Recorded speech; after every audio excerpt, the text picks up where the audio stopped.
할렐루야. 주 예수님 은혜 안에서 평안하셨습니까? 성경은 하나님 나라 언약이라는 가운데 이제 성경은 하나님의 말씀인데요. 하나님께서 하나님 나라 언약을 증거해서 언약 백성으로 그 언약 안에 거하면서 살도록 명령을 하셨습니다. 그리고 그 언약의 내용은요, 하나님께서 언약 백성의 왕이 되셔서 함께 거하시면서 통치하시면서 하나님의 나라를 경영하신다는 것입니다. 하나님의 나라 경영이 구원 역사입니다. 구약 시대 때에는요, 하나님께서 이스라엘의 하나님이 되시고 그들을 모세의 손으로 애굽에서 구원하셔서 나라를 세우시고, 그리고 다윗 왕을 대리 통치자로 삼으시고 구약 시대 때는 왕 노릇 하셨습니다. 이제 하나님께서는 하나님의 아들 예수 그리스도로 말미암아 죄와 사망의 권세를 깨뜨리시고 하늘 보좌에 취임하신 그리스도의 교회에 하나님이 되셔서 만국 백성을 하나님의 나라로 부르시고 계십니다. 또한 성경은 구속사로서요, 하나님께서 주 예수님을 통해서 인류를 구원하시는 그러한 내용에 초점을 맞추고 있습니다. 성경은 역사적으로, 과학적으로 1.1핵도 틀리지가 않습니다. 그렇지만요, 성경은 역사 전체, 과학적 사실 전체를 다루지는 않습니다. 역사적 사실과 관련해서 일반 역사의 경우에는 고대 문명을 이은 제국들, 국가들, 민족들이 다루어지지만요, 성경은 이것을 자세하게 다루지 않고요, 지나갈 때도 허다합니다. 왜냐하면요, 이 성경은 구원 역사에 초점을 맞추어서 기록되었기 때문인데요. 자, 성경과 역사, 과학, 그리고 일반 은총의 영역을 우리가 공부를 해보면요, 매우 놀라운 발견을 하게 됩니다. 바로 성경의 역사와 일반 은총의 영역에서 그 뿌리부터 철저히 일치하고요, 하나님의 신앙을 면면히 이어온 민족의 역사가 있다는 사실입니다. 그처럼 성경과 짝을 이루는 일반 은총의 역사를 가진 민족은 다름 아닌 우리 한민족이었습니다. 이렇게 일반 은총의 영역에서 구속사와 한 짝을 이루는 역사가 있다는 것은요, 매우 의미심장한 사실이 아닐 수가 없는데요. 1차적으로 이는 성경 역사의 진리를 더욱 뚜렷하게 증거해 주고 있습니다. 또 다른 한편으로는요, 이 같은 역사를 가진 우리 민족에 대해서 하나님께서 두신 뜻이 무엇인지를 우리는 되묻게 됩니다. 결론부터 단도직입적으로 말씀을 드리면, 이러한 일반 은총 역사의 특별성을 가진 우리 민족을 통해서 하나님께서 이루시고자 하는 특별한 목적이 있기 때문입니다. 그래서요, 성경의 진리의 말씀을 더욱 뚜렷하게 하고, 우리 민족, 좀 더 엄밀히 말씀을 드리면 우리 한국 교회를 향해 두신 하나님의 뜻을 찾고자 하는 그런 목적을 가지고 계속해서 말씀을 드리고자 합니다. 또 뿐만 아니라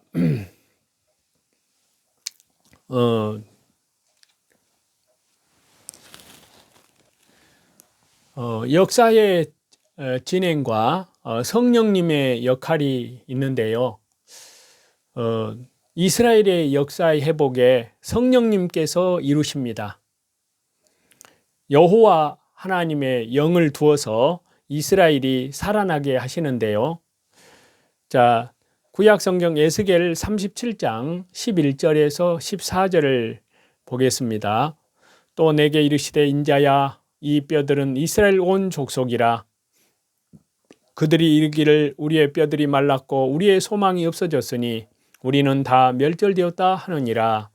그러므로 너는 대언하여 그들에게 이르기를 주 여호와께서 이같이 말씀하시기를 내 백성들아 내가 너희 무덤을 열고 너희로 거기에서 나오게 하고 이스라엘 땅으로 들어가게 하리라. 내 백성들아 내가 너희 무덤을 열고 너희로 거기에서 나오게 한즉 너희는 내가 여호와인 줄을 알리라. 내가 또 내 영을 너희 속에 두어서 너희가 살아나게 하고 내가 또 너희를 너희 고국 땅에 두리니 나 여호와가 이 일을 말하고 이룬 줄을 너희가 알리라. 여호와의 말씀이니라. 아멘. 여기 말씀을 보면요. 유다 민족이 포로로 잡혀가는 이 내용을 이제 바벨론에서 본토로 돌아오게 하는 그런 내용인데요. 자, 에스겔서 이 성경은 BC 597년 여호야긴 왕 때 느부갓네살 왕에 의해서 바벨론 포로가 되었습니다. 그리고 BC 571년 나이 52세부터 22년 동안 선지자로 있으면서 이 에스겔이 기록을 했습니다. 그리고 바벨론 포로 회복 해석만으로는 에스겔 38장, 그 다음에 로스와의 전쟁, 에스겔 39장 영광의 모습은 설명이 불가능하다고 할 수 있다고 그렇게 보는 사람도 있습니다. 자, 과거의 구약적인 해석이기 때문에 군사 강국이 되는 이스라엘 모습 설명이 불가능하다고 또 보는 사람도 있고요.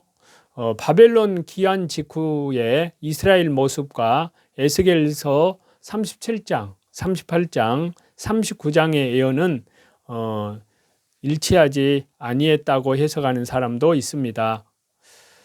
자, 그래서 이 에스겔서는 예언서이기 때문에 역사적 사실이 되어야 하는데요. 그런데 우리는 이 에스겔서 이 말씀이 1948년 5월 14일 지금 이 시대 예수님의 재림과 관련해서 이스라엘의 독립이라는 것을 알 수가 있습니다. 그래서 에스겔서 37장 전부 내용이 지금 이 시대 이스라엘 모습과 일치하기 때문인데요. 그리고 이 구약 성경은 예수님께서 말씀하신 대로 너희가 성경에서 영생을 얻는 줄 생각하고 성경을 상고하거니와 이 성경이 곧 내게 예수님께 대하여 말함이라. 바로 예수님으로 해석을 해야 됩니다. 자, 신약성경 고린도후서 3장 14절을 보시면요. 그러나 그들의 마음이 완고하여 오늘까지도 구약을 읽을 때 그 수건이 벗어지지 아니하고 있으니 그 수건은 그리스도 안에서 없어질 것이라. 또 누가복음 24장 27절에 보시면요. 이에 모세와 모든 선지자의 글로 시작하여 모든 성경에 쓴 바 자기에 관한 것을 자세히 설명하시니라. 그래서 에스겔 37장은요. 이스라엘 독립이 이 시대의 상황이고요. 에스겔 38장은 이스라엘 독립 후에 러시아의 전쟁, 이 시대에 임박한 상황으로 예견되는 것을 볼 수 있고요. 그 다음에 에스겔 39장은 이스라엘의 승리와 예수님의 재림, 그리고 이것이 미래에 예측되었다고 할 수 있습니다. 국가의 흥망성쇠를 성령 하나님께서 역사하십니다. 그래서 에스겔 37장 11절에 보면은 이스라엘 온 족속과 마른 뼈들이라고 말씀하고 있고요. 이것은 2000년간 전 세계에 흩어진 이스라엘의 멸망의 상황입니다. 그리고 초림 때는 예수님 반역에 대한 그러한 심판이었습니다. 그리고 에스겔 37장 6절에 생기를 불어넣어 살아나게 했다는 말씀이 나오는데요. 여기서 생기는 성령님이십니다. 성령님께서 이스라엘 독립을 주도하신 것인데요. 그래서 1948년 5월 14일에 이스라엘이 독립을 하게 됩니다. 그리고 에스겔 37장 10절에 보면 극히 큰 군대가 됐다는 말씀이 나오는데요. 이것은 지금 시대 이스라엘이 군사 강국이 되고요. 이것도 성령님께서 주도하신 일이라는 것을 우리는 알아야 됩니다. 그리고 에스겔 38장 12절에 보면은 로스의 전쟁의 승리에 대한 말씀인데요. 지금 이 시대의 상황 또한 미래의 대환란 때의 결과라는 것을 우리가 알 수 있고요. 이것도 성령님께서 주도하실 것이라는 겁니다. 그래서 여기 에스겔 37장에 보면은 7번의 생기라는 단어가 나오는데요. 모두 성령님이십니다.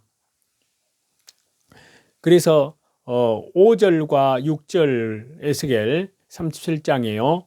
그리고 에스겔 37장 8절과 10절에 생기가 각 일회가 나오고요.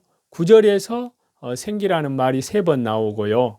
그래서 7번의 생기는 모두 성령님을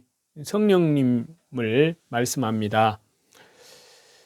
자, 그래서 이 에스겔 37장의 이 말씀은요, 이스라엘이 성령님의 주도로 마지막 선교 대상이 된다는 것입니다.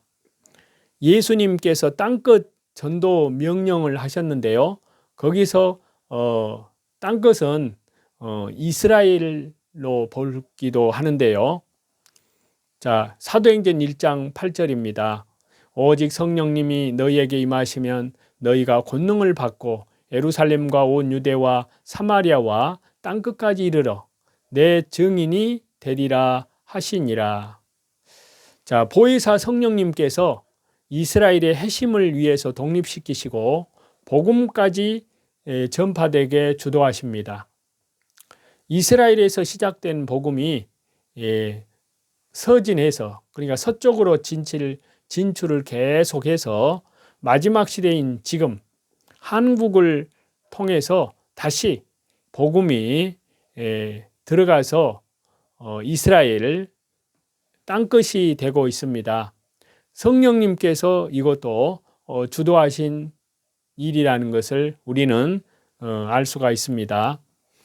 이스라엘의 7영, 성령님이 주도로 이스라엘이 돌아온다는 사실입니다. 그래서 에스겔 39장 22절에 보시면요. 그날 이후에 이스라엘 족속은 내가 여호와 자기들의 하나님인 줄을 알겠고, 자, 이것은 대환란 때 또 로스와 전쟁, 그러니까 러시아죠. 후에 복음을 깨닫고 최후에 회심하게 된다는 겁니다.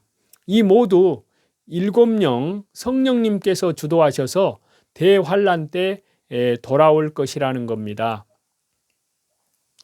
그리고 세 번째로 예수님께서도 말씀하셨습니다. 마태복음 10장 23절인데요. 이 동네에서 너희를 핍박하거든 저 동네로 피하라.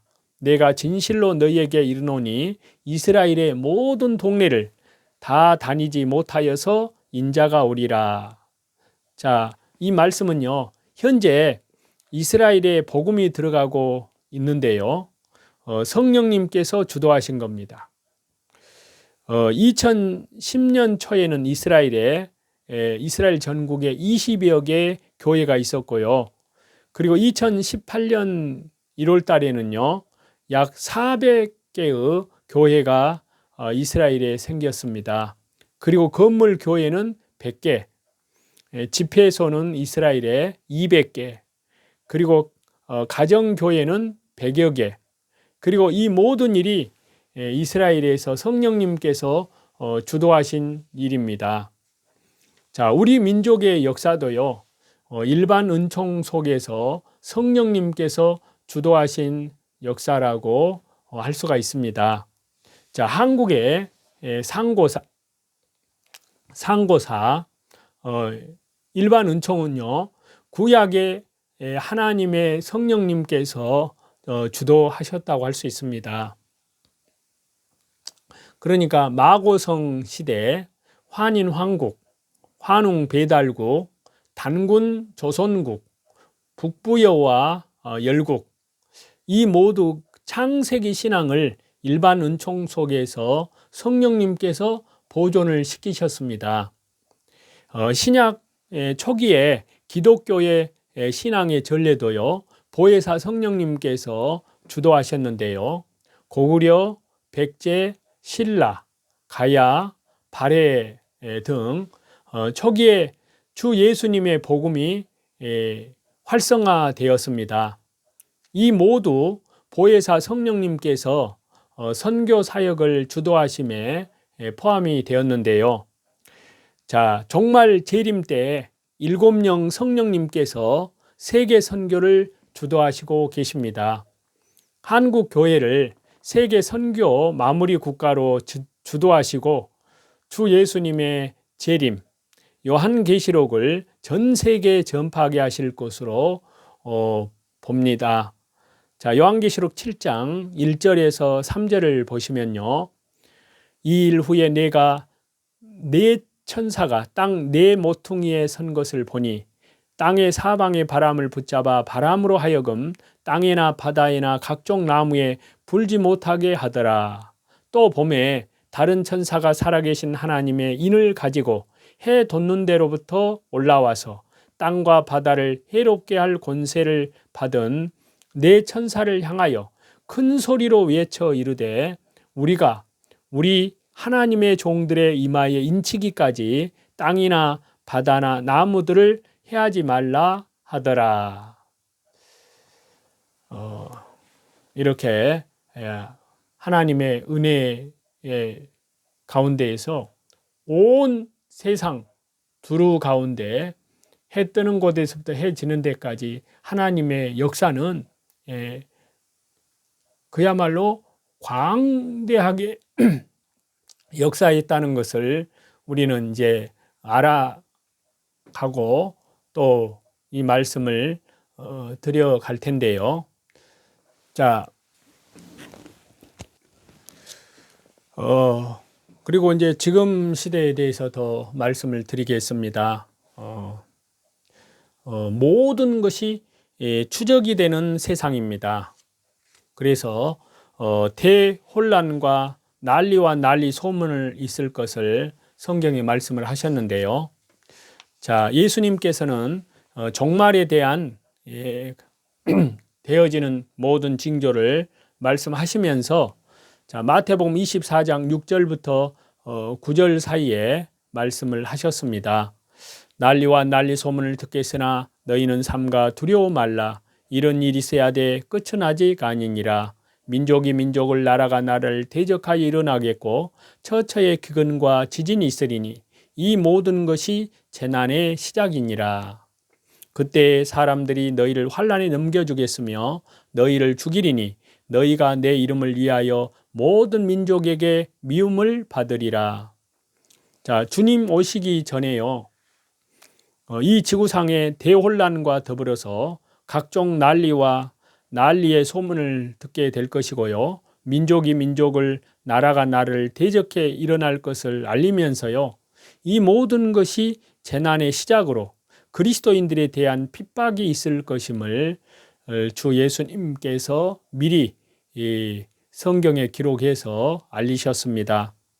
지금 우리는 우리나라만이 아닌 세계적으로 전례 없는 대혼란의 소용돌이 속에 들어와 있고요. 난리와 난리, 그리고 우리나라를 포함한 나라와 나라 간의 대적 등의 일들로 연일 연야 세계 혼란스러움을 우리에게 알리고 있습니다. 2000년 전에요. 예수님께서 마지막 시대를 향해 말씀하신 내용이 그대로 이루어지고 있습니다. 현 시대의 믿음이 아니면 제정신으로 살기에는 어려운 시대로 들어섰는데요. 자, 코로나 사태로 인해서 수많은 사람들이 목숨을 잃고 직장을 잃고 또 하얀 신발로 인해서 생명을 잃거나 그 후유증으로 인해서 육체적, 정신적 고통을 당하는 사람들이 헤아릴 수 없을 정도로 많이 있습니다. 경제 위기는요, 이제 한 나라의 문제를 넘어서 전 세계적 문제로 번지면서 위기를 더욱더 고조시키고 있는데요. 개발도상국 등 경제적 약소국들은요, 경제 위기의 중심에 서면서 각 나라의 디폴트가 줄을 잇고 있습니다. 먹을 것이 없는 지역에서는요, 굶어 죽는 아사자들이 늘어나고 있고요. 수많은 기업들이 풍전등화의 위기 속에 놓여 있습니다. 교회 또한 갈등과 분열의 이념적 대결로요, 하나가 되지 못한 채 시대의 도전을 전혀 보지를 못하고 있습니다.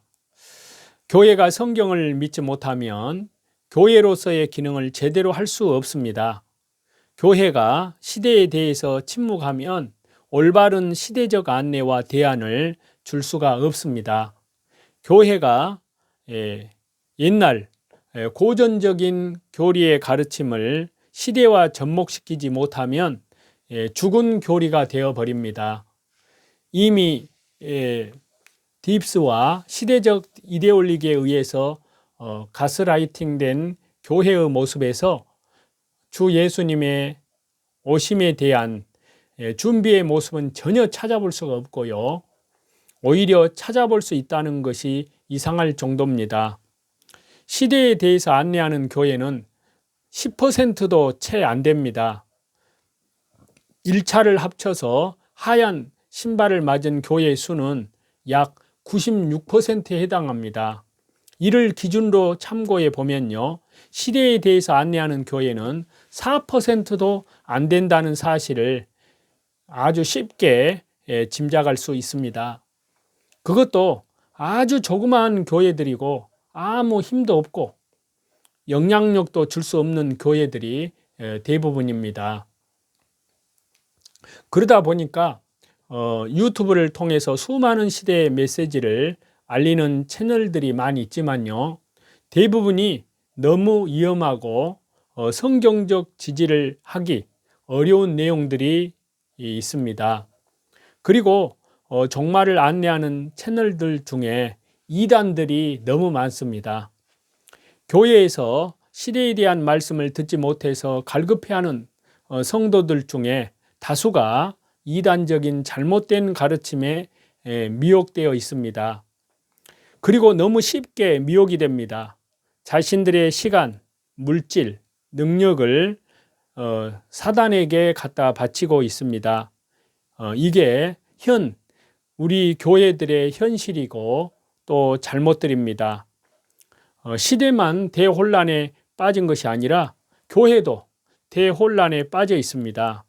대다수의 목회자와 성도들이 방향을 제대로 잡지 못하고요, 현 시대가 어떤 시대인지 분별을 못하고요, 아직도 세상적 성공을 외치면서 성도들을 미혹하고 있습니다. 사단의 세상이 되는 메타버스 내에서의 다양한 신앙 행사 등을 하고 있는데요.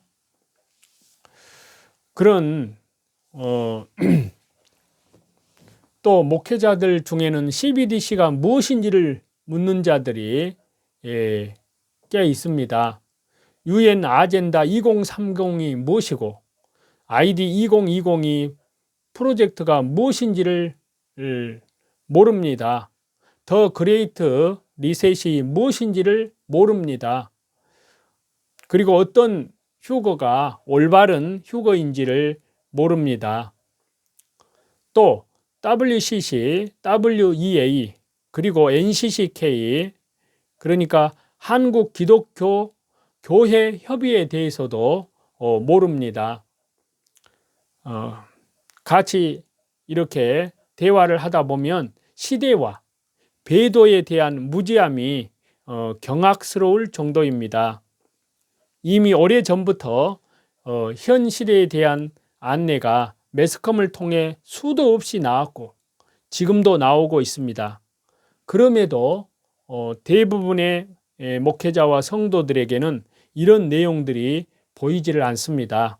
사단이 교회를 잠재우고 있기 때문에 그런데요. 눈과 귀를 멀게 만들고 보이지 않고 들리지 않도록 해버렸습니다. 그렇지만 저와 여러분, 참으로 이 진리는 좁은 길이고 또 뿐만 아니라 주 예수님께서 말씀하신 대로 멸망으로 인도하는 문은 넓고 찾는 이가 많다. 그러나 좁은 문은 찾는 이가 적고 생명으로 인도하는 문은 길이 협착하여 찾는 이가 적다고 그랬습니다. 참으로 저와 여러분 더욱더 이러한 시대 가운데에서도요, 더욱 말씀과 기도로 깨어 있고 또 뿐만 아니라 교회 가운데에서 또 삶의 현장에서 직장에서 또 일터에서 가정에서 하나님과 사람 앞에 착하고 선한 행실, 빛의 열매는 모든 착함과 의로움과 진실함이라고 했는데요. 하나님의 은혜 가운데에서 믿음으로 동행하면서 신실하게 살아야 될 줄로 믿습니다. 기도하겠습니다. 하나님 아버지 감사합니다. 하나님께서 우리와 항상 함께 하시고 또 주님께서 작정하신 그 시대에 마지막 때 되리라는 모든 징조들이 우리들 앞에 이루어지고 있음을 보고 있습니다. 이럴 때일수록 저희들의 마음을 더욱 말씀으로 또 기도로 일깨워 주옵소서. 주변에 이뤄진 영혼들, 그들에게 부지런히 이 생명의 복음을 전할 수 있도록 도와주옵소서. 우리의 믿음이 날로 성장해 갈 수 있도록 도와주옵소서.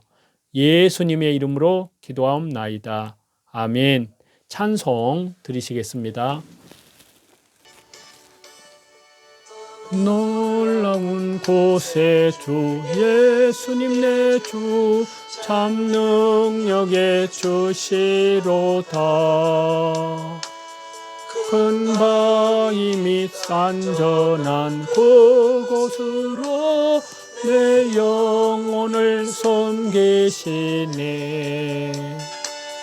내 모른 땅을 종일 걸어가도 나 피곤치 아니하며 저 위험한 곳 내가 이를 때면 큰 바위에 숨기시고 주 손으로 덮으시네. 오 놀라운 구세주 예수님 내 주 내 모든 짐 벗기시네. 죄악에서 날 끌어 올리시며 또 나에게 힘 주시네. 메마른 땅을 종일 걸어가도 나 피곤치 아니하며 저 위험한 곳 내가 이를 때면 큰 바위에 숨기시고 주 손으로 덮으시네. 청량 못할 은혜로 채우시며 늘 성령에 감아주사 큰 기쁨 중 주님을 찬양토록 내 믿음을 도우시네. 메마른 땅을 종일 걸어가도 나 피곤치 아니하며 저 위험한 곳 내가 이를 때면 큰 바위에 숨기시고 주 손으로 덮으시네. 모든 존귀와 영광과 감사와 찬양을 우리 성삼위 하나님께만 돌립니다. 감사합니다.